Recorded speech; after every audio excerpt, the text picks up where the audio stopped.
দক্ষিণ দিনাজপুরকে যক্ষ্মা মুক্ত করতে জোর কদমে উদ্যোগ। নিক্ষয় মিত্র প্রকল্পে স্বেচ্ছাসেবকদের মাধ্যমে পুষ্টিকর খাদ্য বিতরণের পরিকল্পনা। 2025 সালের মধ্যে দক্ষিণ দিনাজপুর জেলাকে যক্ষ্মা মুক্ত ঘোষণার লক্ষ্যে জেলা প্রশাসন ও স্বাস্থ্য দফতর একসঙ্গে এক অভিনব জনসচেতনতামূলক কর্মসূচির সূচনা করল। এই কর্মসূচির অংশ হিসেবে বৃহস্পতিবার বালুছায়া অডিটোরিয়ামে জেলাশাসকের দফতরে এক বিশেষ অনুষ্ঠানের আয়োজন করা হয়। অনুষ্ঠানে উপস্থিত ছিলেন জেলাশাসক বিজেন কৃষ্ণা, জেলা মুখ্য স্বাস্থ্য আধিকারিক ডাক্তার সুদীপ দাস, জেলা পরিষদের সভাধিপতি সহ একাধিক প্রশাসনিক ও স্বাস্থ্য আধিকারিক। এই কর্মসূচির মূল ভিত্তি নিক্ষয় মিত্র নামক একটি স্বেচ্ছাসেবক নির্ভর প্রকল্প। জেলার প্রায় 2700 যক্ষ্মা আক্রান্ত রোগীর জন্য স্বেচ্ছাসেবক নিয়োগের পরিকল্পনা নেওয়া হয়েছে। এই নিক্ষয় মিত্রদের কাজ হবে মাসিক ভিত্তিতে নির্দিষ্ট রোগীদের হাতে প্রোটিন সমৃদ্ধ প্রায় 500 টাকার পুষ্টিকর খাদ্য সামগ্রী তুলে দেওয়া। জানা গিয়েছে, জেলার অধিকাংশ যক্ষ্মা আক্রান্ত ব্যক্তি গ্রামীণ ও আর্থিকভাবে পিছিয়ে পড়া পরিবার থেকে আসেন। ফলে ওষুধের পাশাপাশি সঠিক পুষ্টির অভাবে চিকিৎসার গতি ব্যাহত হয়। এই প্রেক্ষিতে স্বাস্থ্য দপ্তর এমন উদ্যোগ নিয়েছে যাতে চিকিৎসার পাশাপাশি রোগীরা প্রয়োজনীয় পুষ্টিও পেতে পারেন। স্বেচ্ছাসেবক হতে জেলার যে কোনো বাসিন্দা নাম নথিভুক্ত করতে পারেন।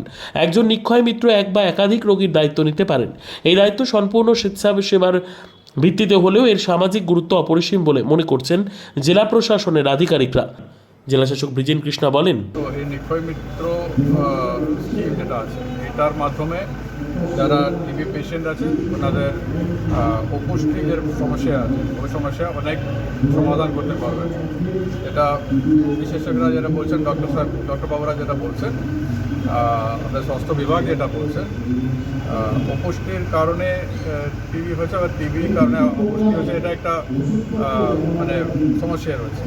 তো টিবি পেশেন্টদেরকে শুধু চিকিৎসার মাধ্যমে আমরা তুলে আনতে পারবো তা নয়, ওনাদের পুষ্টির বিষয়টাও দেখার দরকার আছে। এই পুষ্টির বিষয় দেখার জন্য নিক্ষয় মিত্র বলে এই স্কিম যেটা আছে সেটাতে ভলান্টিয়ার হিসাবে এক একজন টিবি পেশেন্টের সাথে এক একজন ভলান্টিয়ার তাকে ট্যাগ করা হবে এবং একজন টিবি পেশেন্টের জন্য মাসে 500 টাকার খাবার জিনিস, যেটাতে হাই প্রোটিন ডায়েট দেওয়ার জন্য যেটুকু খাবার জিনিস লাগবে তাতে একটা প্যাকেজ আমরা তৈরি করেছি। কী কী থাকবে সেটা ডিটেলস এখন বলছি না, কিন্তু মানে একটু বেশি করে ডাল থাকবে, এবারে প্রোটিন বেশি থাকবে। 500 টাকা প্রতি মাসে একজনের কিছু লাগতে পারে, 6 মাস লাগবে। তার মানে একজন পেশেন্টের জন্য 3000 টাকার মানে রিসোর্সেস লাগবে। এই 3000 টাকা আমাদের জেলাতে 2700-র কাছে পেশেন্টস আছে। তো এখন উদ্দেশ্য হচ্ছে বিভিন্ন আমাদের সিভিল সোসাইটির লোক, বিভিন্ন সমাজের বিভিন্ন স্তরের লোকের পিছনে আমরা ভলান্টিয়ার করবো। এখানে তো সিএমআই সাহেব আছেন, উনি নিজে পার্সোনালি, এটা কোনো অফিসার বলছে না, পার্সোনালি আমি কয়েকজন পেশেন্টকে আমি সাপোর্ট করবো। সিএমআই সাহেব করছেন, অনেক ডক্টর বাবুরা করছেন, অনেক নার্সিংহোম করছেন, আমাদের WBCS অফিসাররা প্রত্যেকজন করছেন। এবং এটা আমরা চাইছি একটা মুভমেন্ট হিসাবে জেলার বিভিন্ন স্তরের মানুষের কাছে আমরা এই আহ্বানটা জানাবো। আমরা খুব কনফিডেন্ট আছি লোক এগিয়ে আসবে, আর টিবি পেশেন্টদের পিছনে আমরা একটা সাপোর্ট হিসাবে পাশে দাঁড়াতে পারবো।